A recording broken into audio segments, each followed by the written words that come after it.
एक ऐसा खूनी ट्रैप जिसके अंदर लोग आ तो जाते हैं लेकिन जिंदा वापस नहीं जा पाते, क्योंकि उसे लोगों की जान लेने के लिए बनाया गया है। लेकिन ये ट्रैप काफी सवाल खड़े कर जाता है कि आखिर इसे बनाया किसने है और वो इंसानों को मार क्यों रहा है। क्या कोई इंसान इन जानलेवा ट्रैप से बाहर निकल पाएगा या नहीं? तो चलिए जानते हैं आगे की कहानी में। मूवी की शुरुआत में हम एक आदमी को देखते हैं जो कि एक छोटे से दरवाजे से होते हुए एक दूसरे क्यूब में आ जाता है। लेकिन जैसे ही वो उस क्यूब के अंदर आया, उसके अंदर लगे हुए सेंसर उसे पहचान लेते हैं और उस क्यूब से काफी सारे ट्रैप निकलकर उसे बीच में से काट देते हैं। इसी के साथ उसकी वहीं पर मौत हो जाती है। इसके बाद गोटो नाम के एक लड़के की वैसे ही एक क्यूब में आंख खुलती है। उसके साथ उस रूम में एक मिडिल स्कूल का छोटा लड़का चिहारू और शिंजी भी होते हैं। गोटो को कुछ भी याद नहीं था कि आखिर वो कहाँ पर है और वो यहाँ पर पहुँचा कैसे। वो सभी बातें कर ही रहे थे कि तभी दूसरी तरफ से वहाँ का दरवाजा खुला और उसके अंदर से उनके क्यूब में एक जूता आकर गिरता है। ये देखकर वो सभी काफी घबरा जाते हैं। इस चीज से हमें ये भी पता चलता है कि वो सिर्फ एक ऐसा क्यूब नहीं है, बल्कि उसके साथ ऐसे कई सारे क्यूब जुड़े हुए हैं। तभी उस दूसरे रूम में से हिरोशी नाम का आदमी उनके क्यूब में आ गया। शिंजी उसे इस क्यूब के बारे में पूछने की कोशिश करता है, लेकिन वो उसका कोई भी जवाब नहीं देता और सीढ़ियों से ऊपर जाकर वहाँ का दरवाजा खोल देता है। जैसे ही वो दरवाजा खुला, उसके अंदर से उसी आदमी की लाश नीचे आकर गिरती है जिसे हमने मूवी की शुरुआत में देखा था। उसकी लाश देखकर वहाँ के सभी लोग काफी ज्यादा घबरा जाते हैं। इतने में ही एक दूसरा दरवाजा खुलता है और उनके क्यूब में असाको नाम की एक लड़की भी आ जाती है। इसके बाद शिंजी वहाँ से भागकर दूसरे क्यूब में जाने की कोशिश करता है, लेकिन हिरोशी ने उसे वहीं पर रोक लिया। वो सबसे पहले अपना जूता उस रूम में डालता है, क्योंकि ऐसा करके उसे उस क्यूब के ट्रैप के बारे में पता चल जाएगा। हिरोशी का जूता जैसे ही उस क्यूब में गिरा, उस क्यूब में लगे सेंसर उसे स्कैन कर लेते हैं और उस जूते को आग लग जाती है। फिर हिरोशी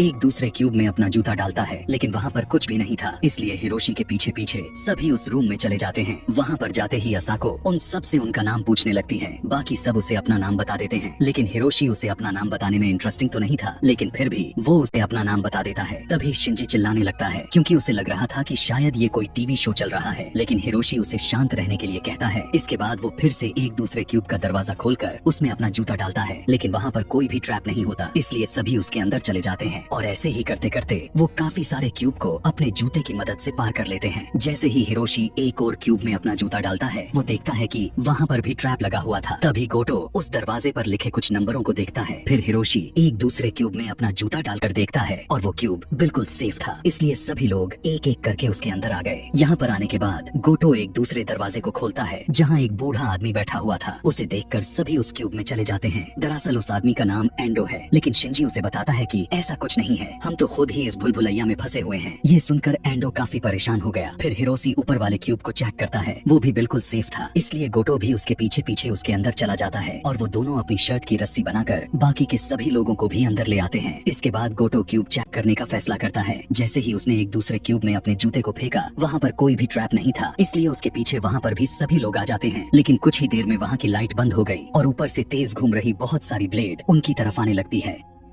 उसे देखकर सभी बहुत ही ज्यादा घबरा जाते हैं। हिरोशी गोटो को नीचे वाला दरवाजा खोलने के लिए कहता है, लेकिन गोटो इतना ज्यादा डर गया था कि वो उस दरवाजे को खोल ही नहीं पाता कि तभी चिहारू जल्दी से उस दरवाजे को खोल देता है और सभी उसके अंदर आ गए और सबकी जान बच जाती है। वहाँ पर आने के बाद हिरोशी गोटो पर बहुत गुस्सा करता है, क्योंकि उसकी वजह से आज वो सभी लोग मरने वाले थे। इसके बाद सभी उसी रूम में बैठ गए। तभी चिहारू कुछ कैलकुलेशन करता है, क्योंकि उसने भी उन दरवाजों पर लिखे नंबरों को देखा था। उसे ऐसा करते हुए देखकर गोटो भी उसकी मदद करता है। वो दोनों देखते हैं कि जिस भी क्यूब में ट्रैप थे, उस रूम के दरवाजे पर प्राइम नंबर लिखा हुआ था और जिसमें ट्रैप नहीं थे, उस क्यूब के सारे नंबर इवन थे। ये सुनकर एंडो उन्हें कहता है कि आखिर तुम्हारे पास क्या सबूत है, या तो तुम साबित करके दिखाओ कि ये सही है। इसलिए गोटो बिना हिचकिचाते हुए दूसरे क्यूब में कूद जाता है जहाँ पर सारे नंबर इवन थे, इसलिए वहाँ पर एक भी ट्रैप नहीं होता। ये देखकर सभी बहुत ही ज्यादा खुश हो जाते हैं और ऐसे ही इवन और प्राइम नंबर को देखते हुए काफी सारे क्यूब को भी एक एक करके पार कर लेते हैं। तभी वो एक ऐसे क्यूब में पहुँच गए जहाँ के क्यूब के एक भी दरवाजे में इवन नंबर नहीं होता। ये देखकर असाको उन्हें वापस चलने के लिए कहती है, लेकिन जिस दरवाजे से वो आए थे वो दरवाजा भी लॉक हो जाता है। ये देखकर गोटो फिर से उन दरवाजों के नंबर को देखने जाता है, लेकिन वहाँ पर कोई भी इवन नंबर नहीं होता। ये देखकर एंडो उस पर चिल्लाने लगता है कि तभी उसके चिल्लाने की साउंड से दूसरे क्यूब के लेजर एक्टिवेट हो जाते हैं। ये देखकर वो प्लान बनाते हैं कि वो बिना आवाज किए इस रूम से बाहर जाएंगे। सबसे पहले गोटो उस क्यूब में उतरता है और उसके पीछे पीछे सभी उस क्यूब में आ जाते हैं। उस क्यूब से होते हुए सभी दूसरे क्यूब में चले गए, पर जैसे ही एंडो आखिर में उस क्यूब में जा रहा था कि तभी ऊपर से शिंजी के जूते उस क्यूब में गिर जाते हैं और उन जूतों की आवाज से वहाँ के लेजर एक्टिवेट हो गए। लेकिन हिरोशी जल्दी से उसे अंदर ले लेता है, पर इसी बीच वो उस लेजर से जख्मी भी हो गया था। अंदर आकर वो शिंजी पर बहुत गुस्सा करता है क्योंकि वो उसकी वजह से मरने वाला था, पर हिरोशी उसे रोक लेता है। इसके बाद फिर से चिहारू उस क्यूब की दीवार पर क्यूब के नक्शे जैसी चीज बनाता है। उसे देखकर गोटो समझ गया था कि जिसके अंदर वो है वो एक पूरा बड़ा क्यूब है और उन क्यूब के अंदर जो छोटे क्यूब है उनके अंदर वो सभी घूम रहे हैं। वो ये सब समझ ही रहे थे कि तभी वहाँ पर एक गैस लीक होने लगती है। इसलिए ये देखकर सभी वापस अपने पीछे वाले क्यूब में आ गए और आगे जाने के लिए जैसे ही उन्होंने एक दूसरा दरवाजा खोला, वहाँ पर उसी आदमी की कटी हुई लाश पड़ी हुई थी जहाँ से उन्होंने शुरू किया था। वापस उसी जगह पर पहुंचकर सभी काफी ज्यादा परेशान हो जाते हैं, लेकिन वो वहाँ पर रुकते नहीं और फिर से आगे बढ़ना शुरू कर देते हैं। आगे जाते वक्त चिहारू जैसे ही ऊपर जाकर नंबर देखता है, वहाँ पर सभी नंबर इवन थे। तभी वो क्यूब हिलने लगता है और अपनी जगह बदल लेता है। उसके हिलने की वजह से चिहारू भी दूसरे वाले क्यूब में गिर जाता है, जहाँ पर गिरते ही लेजर उसे मारने ही वाली थी कि तभी गोटो आकर उसे उन लेजर से बचा लेता है। तभी उन्हें बचाने के लिए हिरोशी भी वहाँ पर आ गया था। वो दोनों मिलकर चिहारू को फिर से अपने सेफ क्यूब में भेज देते हैं और उस लेजर से बचकर गोटो भी उस क्यूब से निकल जाता है। लेकिन जैसे ही हिरोशी वहाँ से बाहर निकल रहा था कि तभी एक लेजर उसके बीच में से निकल जाती है और हिरोशी वहीं पर मारा गया। ये देखकर क्यूब में बचे बाकी लोग भी हिरोशी के मरने से काफी दुखी हो जाते हैं। इसके बाद गोटो हार नहीं मानता और फिर से अपनी कैलकुलेशन करने लग गया। काफी कोशिश करने के बाद वो क्यूब की वाई, एक्स और जेड डायमेंशन निकाल लेता है। वो सभी को बताता है कि शायद इसके बाद हमें 4 क्यूब को पार करना होगा, इसके बाद हमें वहाँ से बाहर निकलने का रास्ता मिल जाएगा। लेकिन इस बात का भी कोई पक्का सबूत नहीं था कि अगले 4 क्यूब को पार करने के बाद वो यहाँ से बाहर निकल जाएंगे, पर फिर भी वो आगे जाने का फैसला करते हैं। सभी लोग एक दूसरे क्यूब के नंबर देखकर उसके अंदर चले गए। वहाँ पर एंडो गोटो से कहता है कि मैं बहुत बुरा इंसान हूँ क्योंकि मैंने मेरी जिंदगी में काफी बुरे काम किए हैं और मुझे लगता है कि मैं यहाँ पर मेरे पापों का पश्चाताप करने के लिए हूँ। वो गोटो को ये सब बोल ही रहा था कि तभी वो क्यूब 2 हिस्सों में बट जाता है, जहाँ पर एंडो और शिंजी दोनों गोटो और बाकी 2 लोगों से अलग हो जाते हैं। उधर अब एंडो भी दूसरे क्यूब में चला गया और शिंजी भी उसके पीछे पीछे उसी क्यूब में चला जाता है। इधर गोटो भी उस क्यूब से दूसरे क्यूब में चला गया। वहाँ पर जाकर उसे एक लाइट स्कैन करती है और उसके सामने एक वीडियो चलने लगती है जिसके अंदर वो देखता है कि उसका छोटा भाई एक बिल्डिंग के ऊपर खड़ा था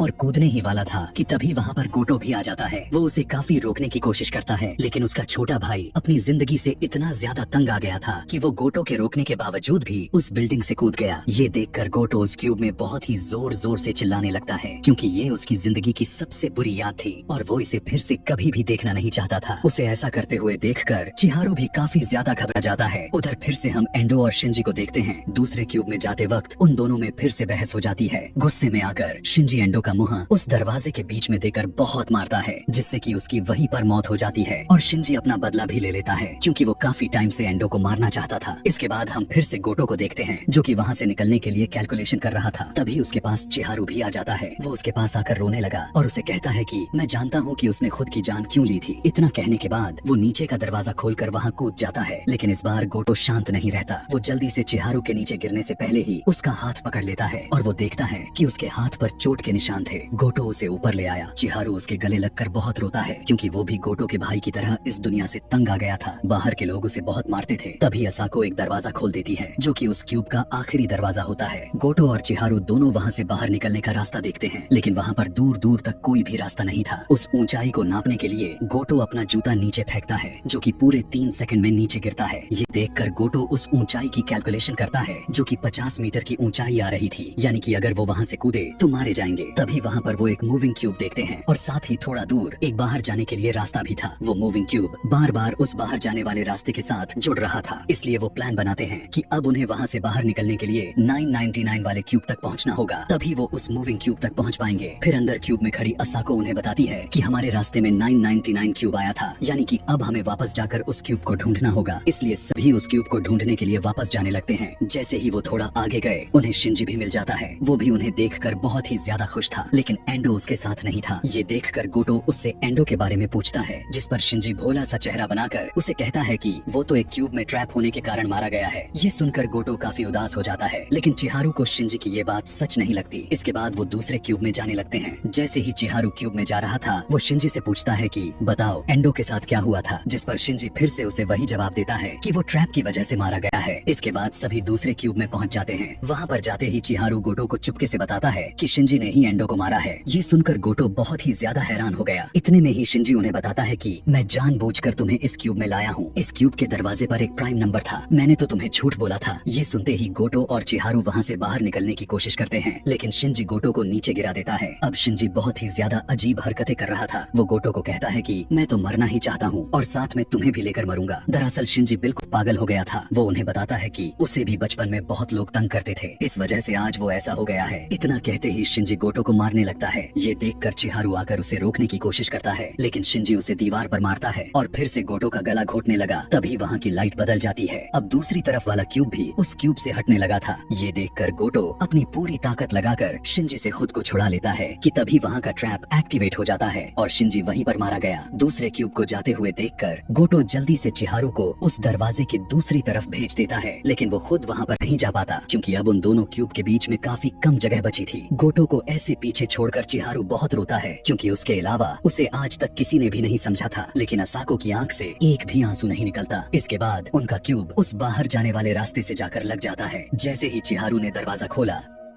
वो अपने सामने खुद की आजादी को देखता है। चिहारू उस क्यूब से उतरकर वहाँ से जाने लगता है, लेकिन असाको उसके साथ नहीं जाती और इतने में ही वो क्यूब फिर से उस दरवाजे से अलग हो गया। फिर हम गोटो को देखते हैं जो कि अभी भी जिंदा था। तभी हम असाको को भी देखते हैं। दरअसल असाको एक रोबोट है जिसकी आंखों में उन्हीं लोगों की तस्वीरें चल रही थी जो कि इस क्यूब से बाहर निकलने की कोशिश कर रहे थे। उधर फिर से उस क्यूब के अंदर काफी सारे लोग होते हैं जिनके पास असाको बिल्कुल वैसे ही आती है जैसे वो पिछले ग्रुप के पास गई थी। यानी कि अब एक बार फिर से ये खूनी खेल शुरू होने वाला है। इसी के साथ ये मूवी यहीं पर खत्म हो जाती है।